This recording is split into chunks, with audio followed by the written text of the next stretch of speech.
Hi Laura, it's Lisa, and I have your assignment outside the book, Getting Started, in front of me, and I want to show you how to clean it up. For the most part, it looks pretty great. The tasks are all there, the indentation is there, the predecessors are there. What the problems I see first are these icons over here. These calendar-like icons should not be here, and I'll show you how to get rid of those. And these push pins are sort of a red flag as well. So let's start with the calendar icons. These calendar icons mean that you have a more rigid task constraint on a task. Let me show you, in contrast, one of the rows that does not have one of those calendar constraint icons.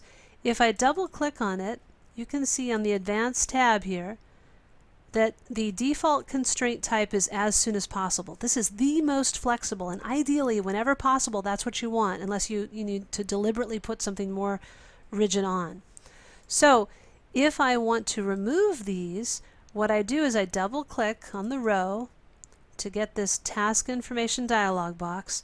I go to the Advanced tab and I switch the constraint. You can see it says finish no earlier than, but I want as soon as possible. And I also don't want a date. So as soon as possible, no date, no particular date. That way, as the project changes, this can expand and contract. In other words, the dates can shift as I make changes to the project. So I'm going to go back up to this one and do the same thing. As soon as possible, no date. And same thing with these others. As soon as possible, no date.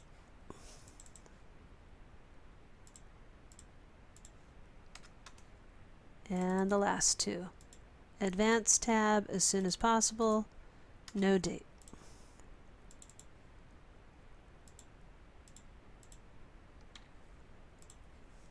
Alright, that's all set.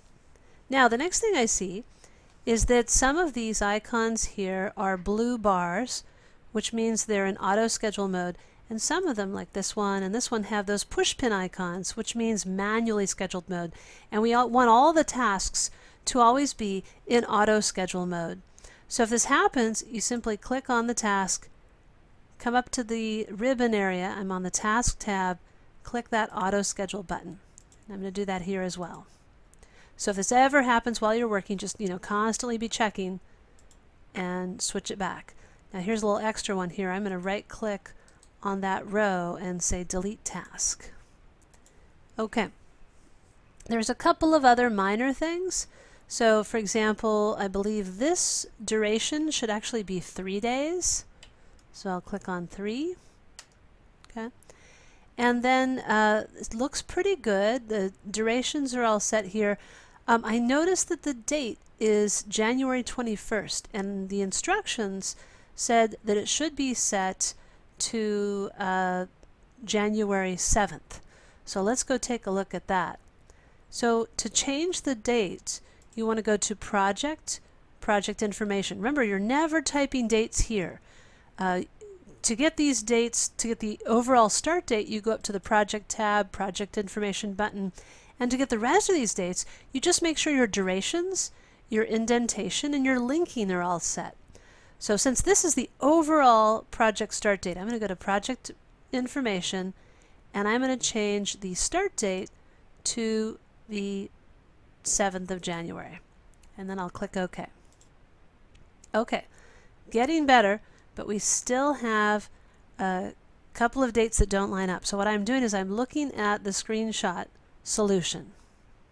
Okay, so what I'm going to do is take a look at the screenshot solution, and in the solution I can see that I start on Tuesday the 7th, and down here I end on Thursday the 13th. Now in your actual project currently you start on the 7th, we just fixed that, but you're ending on February 19th. So what could be wrong? So that's where you start looking at these dates, comparing each of the phases and what their start and end dates are. So this first phase, research phase, starts on the 7th, ends on the 14th. That is nearly the same, but it looks like this one ends on the 13th. And then the second one starts on the 14th and ends on the 28th. And this one starts on the 21st and ends on February 3rd. So something's going wrong with the dates here. I also get a clue over here in the Gantt chart. Looks like there's this big area here where there's no work. And normally you don't work on a Saturday and Sunday, and that's why these Saturdays and Sundays here are in gray. But it looks like there's this whole section of Wednesday, Thursday, Friday, Saturday, or at least Wednesday, Thursday, Friday, and then Monday, where there's no work. So that's usually set on the calendar. And one requirement in this assignment was to set an exception day on the calendar, a holiday for Martin Luther King's birthday observed. So let's go look in the calendar and see what's going on. So I'm going to go up here, and I'm on the ribbon, project tab, and the change working time button. When I get inside, yeah, here's what's happening. So there's a whole bunch of different events. One's unnamed, but anything unnamed is still going to be a problem. You still need to delete it. It will still try to take up space in the calendar. And you can see when I click on these, see all these blue dates? Those are all days that people can't work. So you want to get rid of them. I'm going to click on unnamed and press delete. And click on, a lot of these. I just need one Martin Luther King Jr. Day. So let's just click on all of these and delete them, except this one. Now, this looks pretty good, but the only problem here is it starts on the 15th and ends on the 20th. So that means this whole range of days is blocked out. I want it to start and end both on the 20th. So I'm going to just switch the start date to January 20th, and the finish date is January 20th, and then you can see up here it's just that one day. Okay, so watch this calendar. If you make any mistakes, you want to make sure to clean them up, because they really will block off days in your calendar. So I'm going to click OK.